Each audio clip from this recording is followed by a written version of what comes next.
Hello, everyone, and welcome to another edition of the Eddrick Show. I am your host, Eddrick Jerome. This is the place for intelligent conversation with interesting people. Go ahead and hit that subscribe button, give us a like, leave a comment.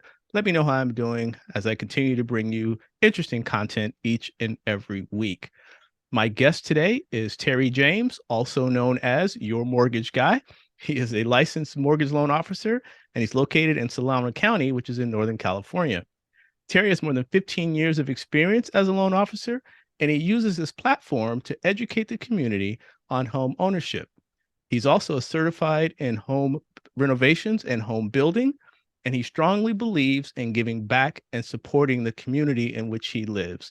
Terry, welcome to the show.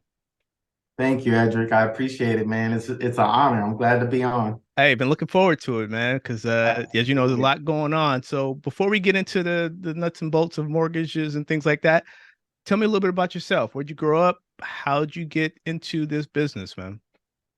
So I grew up in San Jose, California, and pretty much spent most of my formative years growing up there with my parents, one older brother. And we stumbled, after went to college and then kind of went into a couple other things afterwards. But I stumbled into the mortgage industry by a friend. He told me to come join. And at the time, there was a lot of money involved. And so that's kind of what led me to it initially. And let me start out our conversation, I guess with what everybody's been talking about lately, which is interest rates. So maybe we can start there and work our way through the process at that point. As we all know, interest rates have been going up for the past year. It's had an effect on people being able to qualify for mortgages. It's made mortgages more expensive. So, what's your view on the current state of interest rates? And are there any opportunities for people to maybe even use this as an advantage in order to try to get a mortgage? Well, I think there's definitely right now the interest rates are going to be higher than what we've been used to.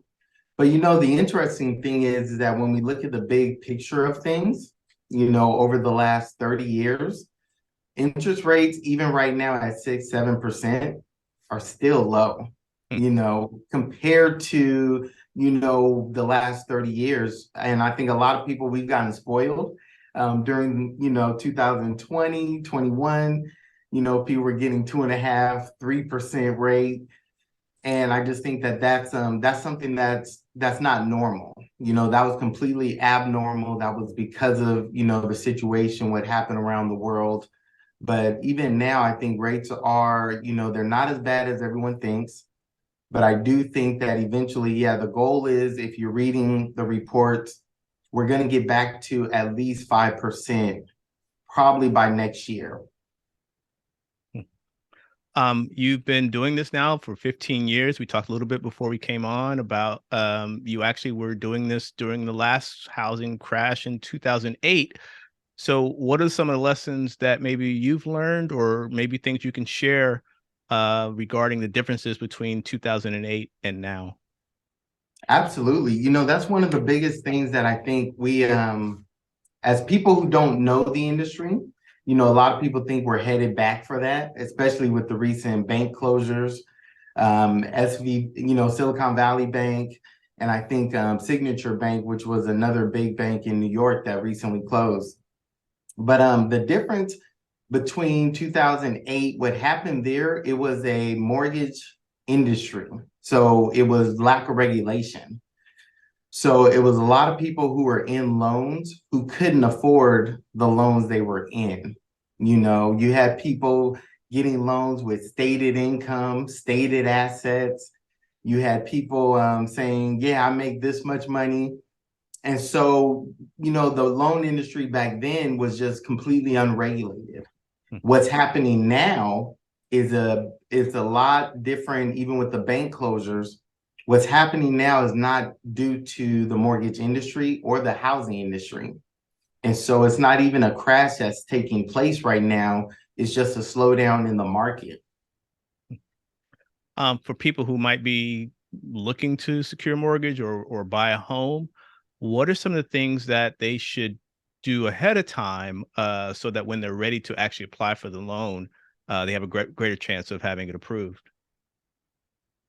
So with that, what you want to do is you want to address your credit concerns. Of course, we know that credit is a big issue when it comes to getting approved for a home loan. So you want to address any credit concerns you have. You definitely want to look at your debt output that you have going, such as credit cards. You want to bring as much as your bills down because your debt to income is going to affect, your buying power essentially.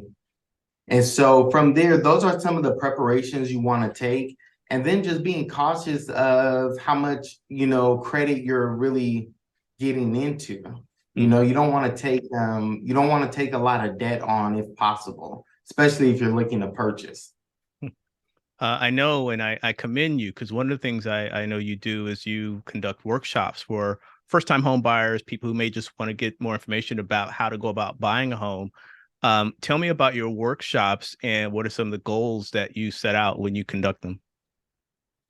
So, I started this whole process because, kind of what led me to what I'm doing now and why I do it is because, when I was growing up, my parents ended up losing a couple of houses, and I realized that as I got into this industry and I started to learn the actual industry and how it works, I realized that there was a lot of misinformation, and I realized a certain part of the community wasn't being addressed as far as educated. So I went on a quest and started doing a bunch of education to bring so that we understand how we can buy a home. But one of my goals and my passions is how do we keep the home? Mm. Because a lot of people are actually buying homes, but then we end up getting into situations where we lose them. And so that's one of my passions, which is not just teaching us how to buy the home, but how we can keep the home as well. Because we all know when it comes to wealth building, getting a home is the first step. Like that really is the first step to wealth building. And so I wanted to serve my community and the people around to see how we can do that and lay out a plan. You mentioned, the African American community, and one of the things I found out when I was doing some research for the show is there's some really startling numbers as it relates to African Americans in home ownership. And so, according to the National Association of Realtors, I think it's 40. The median age of an African American home buyer is 48, which means that there's some Mm-hmm. who buy earlier and some who buy later, but that's kind of a late start in some respects in terms of purchasing property. The other thing that really jumped out to me, man, is that 9% of single African American males are buying homes. 9%, as opposed to 34% for single females. So it Yes. it seems like there's some focus opportunities for maybe young unmarried African American men in terms of helping them get ready to buy a home. What are your thoughts on that? Yeah, that's so I mean to even go further, if we look at over the last few years of home ownership among the Black community, we're actually in a decline as to when we're talking in the 60s, when we weren't even allowed to buy in certain communities. Hmm. Our home buyer rates are going backwards. And I think what you just stated, when we're looking at single Black men, single women, I think that we have to change the course of conversation as to what we invest in, and understanding what true investment is and understanding where we need to be placing our money, where we need to be placing our investment, and what really matters, in wealth building and financially. Talk to me about how home ownership fits into wealth building and generational wealth. We see those terms thrown around a lot, but what does that actually mean for folks who may not understand the concept of generational wealth? So at least my definition when we say generational wealth is something that you attain that can be passed down from your generation, my generation, to my kid, to his kid. Hmm. And that's really what generational wealth is by definition. But I think also when it comes to home buying, you look at a home, that's something that if we use it properly and we get it, that's something that now when we talk about when I was saying like how we can keep our home, we get into a trust, right? And these are terms that we have to start getting comfortable with and understanding. When we get into a trust and not just a will, but we have to start trusting our property to our family so that when something happens to us and we have a home, we're not going to lose it, but now our family gets that in the trust. And so that's where you begin to get passed down from one generation to the other. And we all know, like I said earlier, though, when it comes to wealth, it starts with the home because that's our greatest asset. You know, where else especially here in California, where else can you put something into it and earn 5 to 7% year over year?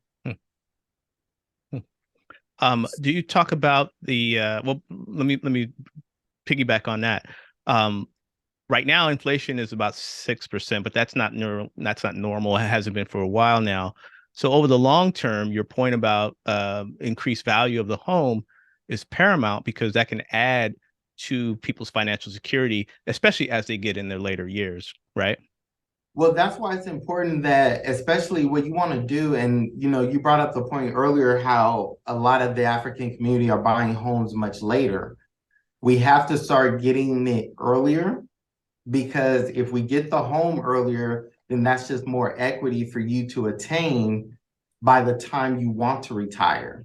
Hmm. Now you have options, now you have assets, now you have equity. With that equity, you can now leverage that into other investments and begin building from there. It's hard to begin to invest and start doing other things financially if you don't have access to those funds. And that's what the equity from your home is going to give you in 20, 30 years. We are here in California, and again, right before we came on, I was mentioning to you, I follow you on social media, and I really appreciate the way you present content. It's clear, it's people can follow along, get some great information. And you just posted one, I think, within the last hour or two about an assistance program in California. So maybe you can talk to me about that. Yeah, the calhfa, the state of California, just started a new program. And basically what they're doing is they're actually providing as assistance 20%. And so what that means is, and I like to use numbers, is if you buy a home at 500,000, they are actually willing to give you $100,000 in assistance. And so you do have to pay that back later, but the point is you get into the home. So you could use that money for your down payment, closing costs, but it allows you to get into that home today. And so it's a great program. They do share part of your equity. So what that means is that as your equity grows, you will have to pay a percentage of that back to you. So it's a very good program. Recently, I know last year they had another program where they were actually gifting 10%. That program, of course, went away. This one, it's not a gift, but you do have to pay it back. But it's great because it's not going to be here for long. So we need to get some real, hey, if you're going to jump on it, we need to get started as soon as you can. Another thing I admire about you in your bio, you make it clear you want to give back and support the community. That is a stated goal of yours. It is how you live your life, not just in terms of providing information on mortgages and things like that, but you also volunteer your time and you do other things of a philanthropic nature. So talk to me about why it's so important to give back to the community and maybe some of the ways that you give back to the community in which you live. So one of the things is I think it has a lot to do with how I grew up. I grew up with my mother who was in the church. And so growing up with her, I went to church for most of my life and I still go occasionally. But growing up with her, I was even a young minister in the church. So, just growing up, I realized that I always had a need and desire to want to give back and to help others. That's always been just a passion of mine. And so, I mean, every time I get the opportunity, I've mentored young men. I've coached basketball. I coach youth basketball for about 15 years. Doing that, I have donated time as far as just getting out into the community and doing certain events as far as cleaning up the neighborhood, just going around feeding, helping, giving food out to those who didn't have it. So those are some of the things, just community activities. That's always important because for me, what good is us getting anything in life if we're not helping the community which we live? That's why it's always just been a part of me, part of who I am. Well, as we get ready to wrap up, man, again, I know you're on social media and you have a lot of ways people get a hold of you. So if people want more information about you, about the programs and the workshops that you offer, or just information in general, where can they get it? Yeah, so you can go follow me. You can always go online. You have my YouTube channel, which is Terry James, your mortgage guy. You have Instagram, Facebook, Terry James, your mortgage guy. I'll come up. Instagram is Terry J, your mortgage guy. And then definitely, I know we can put like my phone number. Yeah, I'll put it on there. Yep, we'll put that in there. So you can always feel free to give me a call as well. And if there's any last things you want to share with folks about this environment and maybe give people confidence that they can actually afford a home, what would you share with them Yeah, on your way out? the one thing I do want to say is that, despite what the fear is, we can't let fear dictate, how we make moves and what's really important. A lot of the times, a lot of people are putting out fear because of the bank failures and stuff like that, interest rates. But those are purposeful. We have to understand that there's an agenda behind that. And the communities and certain people who are being affected, unfortunately, are those in the lower communities, the lower income levels. But my whole point in saying that is that we can't let fear drive us. And when it comes to home ownership, we have to take that first step. You can achieve your home ownership goals. There are programs. There are not only programs, but there's also assistance programs out there. So there's a lot of things that's available. If we know that we have the tools, we can lay a plan to get it done.